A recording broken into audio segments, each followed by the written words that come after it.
আপু কেমন আছেন? জি ভালো আছি। আজকে হঠাৎ জিও উদ্যান, হঠাৎই আসা, কোনো প্ল্যান ছাড়াই।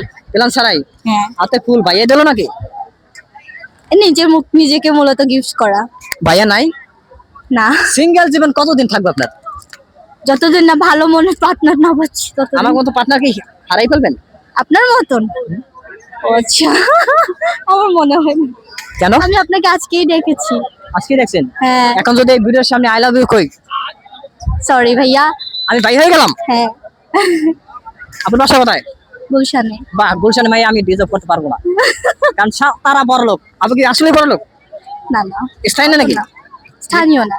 মিডিয়াম। হুম, আলহামদুলিল্লাহ যা আছে। আলহামদুলিল্লাহ আছে। দিনকাল কেমন যাচ্ছে আপু?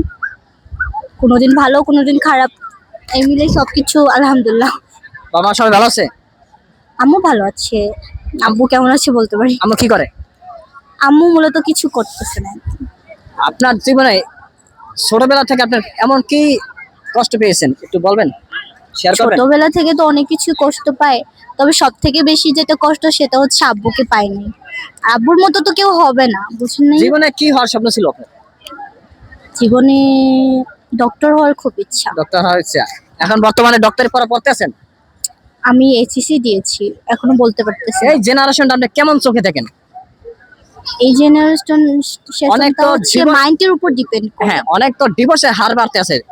ডিভোর্সে এটা যদি নিয়ে হার বাড়ে তাহলে আমি বলবো যে এটা হচ্ছে মানে আমাদের মধ্যে যে আন্ডারস্ট্যান্ডিংটা আছে ওইটা খুব কম। কারণ আমরা যেটা অ্যাকসেপ্ট করি রিলেশন সময় আমরা যেটা অ্যাকসেপ্ট করি না, ওটা বিয়ের পরেও আমরা অ্যাকসেপ্ট করি। মেয়েরা মূলত অ্যাকসেপ্ট করে এইগুলা, কিন্তু ছেলেদের কাছে অ্যাকচুয়ালি টাইম হয় না। ওদের কাছে বিয়ের আগে যেটা খুব কেয়ার করে, বিয়ের পর ওরা মানে বিয়ের আগে লাল গরু খায়, বিয়ের পরে সাদা গরু খায়। হ্যাঁ এরকম তাই কিছু। নাকি? কারণ অনেক ছেলেই কিন্তু বিয়ের পরে কারণ অনেক মেয়ে আছে বিয়ের পরে কিন্তু সংসারের চাপে নিজেকে কেয়ার একেবারে করতে care পারে করে না, কেয়ার করতে পারে না। তো ছেলেদের কাছে যদি আমি বলি তাহলে সৌন্দর্যটাই ম্যাটার করে। আমার কাছে এটাই মনে হয়। আর মেয়েদের কাছে ম্যাটার করে যে তার স্বামী কেমন, অনেক সময় দেখা respect গেল যে করে কিনা।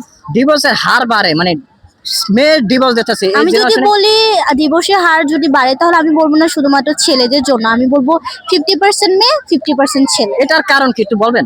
এটার কারণ অ্যাকচুয়ালি আমি তো বলতে পারবো না, তবে আমার নিজের চোখে যেটা দেখা সেটা হচ্ছে অনেক ছেলে আছে যে আজকাল যুগে একটু কাজকর্ম করতে চায় না। এই Like, রাইট। কাজকর্ম করতে চায় বেকার না, জীবন ওরা করতে হচ্ছে মানে দেখতেছে যে ওরা ওয়াইফ কাজ করতেছে, সবকিছুই দিতেছে, তো ওরা হচ্ছে জবটা অ্যাকচুয়ালি করতে চায় না। ওদের কাছে এগুলো খুব, অনেক সময় দেখা গেল মেয়ে একটা ভালো চাকরি পাইলে সে জামাই ডিভোর্স দেয়।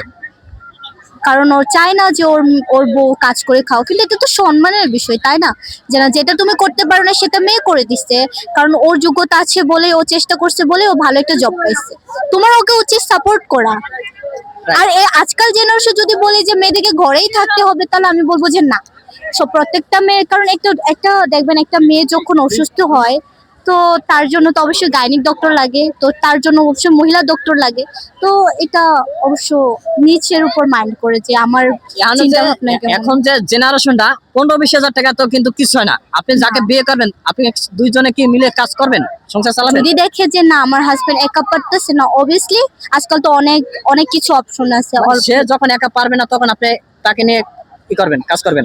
তাকে নিয়ে কাজ করবো সেটা ম্যাটার করে না, আমি নিজে থেকে কাজ করবো। কারণ দেখতেছি যে আমার হাজবেন্ডের বিপদে অবশ্য আমিই থাকবো, অন্য কেউ তো থাকবে না, তাই না? হ্যাঁ, দুজন মিলেই কাজ করবেন তাহলে। আর আমার জানা মতে যে আসল পুরুষ এবং মেন মানে বয়স ম্যাচিওর যেটা, সে কখনোই চাইবে না তার ওয়াইফ অন্য জায়গায় কাজ কাজ করুক। করুক, এটা রাইট। কখনোই চাইবে না। জেনারেশনটা কিন্তু পোলারা বেকার থাকে, মেয়েরা কাজ করে।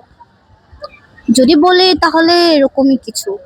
তবে কিছু কিছু মানুষ ক্ষেত্রে আছে যারা হয়ে যায়। নিজেদের পেশাগত ভাবে ইচ্ছাকৃত ভাবে জব করে, Job করে। ওটাতে কোনো মানে জোর করে করানো হয় না।